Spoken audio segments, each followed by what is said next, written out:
Hello నమస్తే అందరూ ఎట్లున్నారు? నేనైతే చాలా బాగున్నా. మీరు ఎలా ఉన్నారో నాకు లేట్ చేయకుండా కామెంట్ సెక్షన్లో కామెంట్ చేసేయండి. చాలా రోజులైంది వీడియో చేయక. రీజన్ ఏం లేదు, మేము షిఫ్ట్ అయ్యాము. సో ఆ బిజీలో నేను వీడియో చేయడం కుదరలేదు. ఈరోజు టైం తీసుకొని నేను ఈ వీడియో చేస్తున్నాను. సో ఈరోజు టాపిక్ వచ్చేసి హోమ్ టిప్స్ ఏంటి అనేది నేను ఈరోజు మీకు ఎక్స్ప్లెయిన్ చేస్తాను. సో లేట్ చేయకుండా టాపిక్లోకి వెళ్ళిపోదాం. సో ఫస్ట్ టిప్ వచ్చేసి కిటో సోప్ అండి. సో మీకు ఇక్కడ కనిపిస్తుంది కదా కిటో సోప్. సో ఈ కిటో సోప్ మనం ఎందుకు యూజ్ చేస్తాం? సో చాలా మందికి స్కిన్ ఎలర్జీస్తో చాలా సఫర్ అవుతుంటారు. సో ఈ సోప్ని యూజ్ చేయండి. అండ్ కిటో క్రీమ్ కూడా ఉంటుంది. ఈ సోప్ని యూజ్ చేసిన తర్వాత కిటో క్రీమ్ని అప్లై చేసి మనకి స్కిన్ ఎలర్జీస్ అనేవి ఉండవు. సో ఇంకొకటి వచ్చేసి దీంట్లో కిటో సోప్ని మనం ఎప్పుడైతే యూజ్ చేస్తూ ఉంటామో వేరే సోప్ని మాత్రం అసలు యూజ్ చేయకూడదు. అలా యూజ్ చేస్తే మనకి రియాక్షన్ అనేది ఉంటుంది. సో కిటో సోప్ని మనం యూజ్ చేసినప్పుడు వేరే సోప్ని యూజ్ చేయకూడదు. సో ఈ టిప్ చాలా మందికి యూజ్ అవుతుందని అనుకుంటున్నాను. బికాజ్ నేను కూడా యూజ్ చేస్తున్నాను, అందుకని మీకు యూజ్ అవుతుందని నేను ఈ టిప్ చెప్తున్నాను. సో నెక్స్ట్ వన్ వచ్చేసి వ్యాపో రబ్ అండి. వ్యాపో రబ్. సో మీరు చాలా వీడియోస్లో చూస్తుంటారు. బేబీస్కి చాలా బాగా యూజ్ అవుతుంది, కోల్డ్కి చాలా బాగా యూజ్ అవుతుంది ఈ క్రీమ్. సో మనం దీన్ని ఏంటంటే పిల్లలకి బాగా కోల్డ్ ఉన్నప్పుడు హీట్ వాటర్లో వ్యాపో రబ్ని వేసేసి మనం వాళ్ళకి ఆవిరి పట్టించడం వల్ల సో వాళ్ళకి కోల్డ్ అనేది తగ్గుతుంది. అండ్ మనకి ఇక్కడ ఛాతీకి అండ్ హెడ్కి బ్యాక్ సైడ్ బాగా అప్లై చేయాలి. హ్యాండ్స్కి లెగ్స్కి కూడా మనం అప్లై చేయడం వల్ల వాళ్ళకి త్వరగా క్యూర్ అవుతుంది. అంటే కోల్డ్ అనేది ఎక్కువ ఉన్న వాళ్ళకి ఇది బాగా యూజ్ అవుతుంది. అప్ టు 5 years వరకు అండ్ మనం 7-8 years కూడా యూజ్ చేయొచ్చు ఈ వ్యాపో రబ్ని. సో మనకి ఇది మెడికల్ షాప్లో అన్ని క్లినిక్లో అవైలబుల్ ఉంటుంది. సో ఈ టిప్ కూడా చాలా మందికి యూజ్ అవుతుందని అనుకుంటున్నాను. సో నెక్స్ట్ వన్ వచ్చేసి మిరపకాయలు. సో మనము షాప్ నుంచి తీసుకొని రాగానే, మార్కెట్ నుంచి తీసుకొని రాగానే మనం వీటిని ఎలా స్టోర్ చేసుకోవాలి అనేది నేను ఇప్పుడు మీకు క్లియర్గా ఎక్స్ప్లెయిన్ చేస్తాను. ఫస్ట్ మనము మిరపకాయలు తీసుకొచ్చిన తర్వాత వాటర్లో మనము సాల్ట్ అనేది వేసేసి ఫస్ట్ క్లీన్ చేసేసుకోవాలి. చేసుకున్న తర్వాత వీటిని మొత్తము ఒక క్లాత్ తీసేసుకొని వాటర్ లేకుండా చేసేసుకున్న తర్వాత ఇలా ఒక టప్పర్ వేర్లో మనం పెట్టేసుకోవాలి. ఇలా పెట్టడం వల్ల ఏంటి అంటే మనకి త్వరగా పాడవకుండా ఉంటాయి. అండ్ మీరు ఇలా తొక్క కూడా తీసేసి పెట్టుకోవాలి.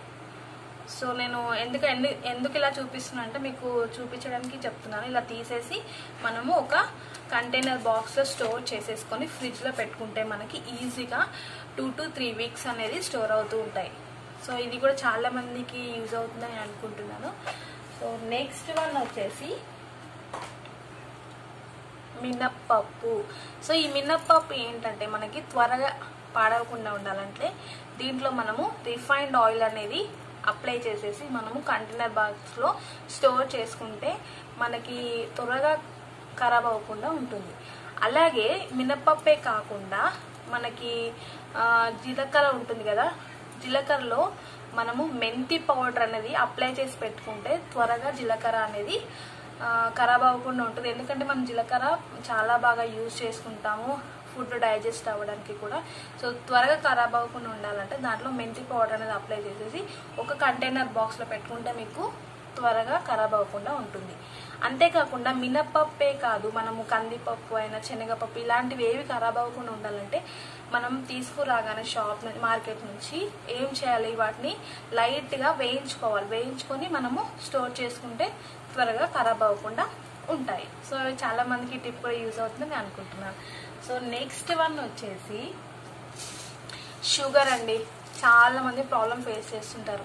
షుగర్ త్వరగా మనకి ఏంటంటే చీమలు పట్టేస్తూ ఉంటాయి. సో ఆ టైంలో మనం ఏం చేయాలి, ఇందులో లవంగం కానీ లేదంటే మనము దీంట్లో మనకి మీకు ఆల్రెడీ వేపాకు తెలుసు కదా, ఆ వేపాకుని మనం దీంట్లో వేసేసుకుంటే చీమలు పట్టకుండా ఉంటాయి. సో చాలా మందికి యూజ్ అవుతుంది ఈ టిప్, ట్రై చేయండి మీరు కూడా. ఓకేనా? నెక్స్ట్ వన్ వచ్చేసి మనకి చూస్తున్నారు కదా ఇక్కడ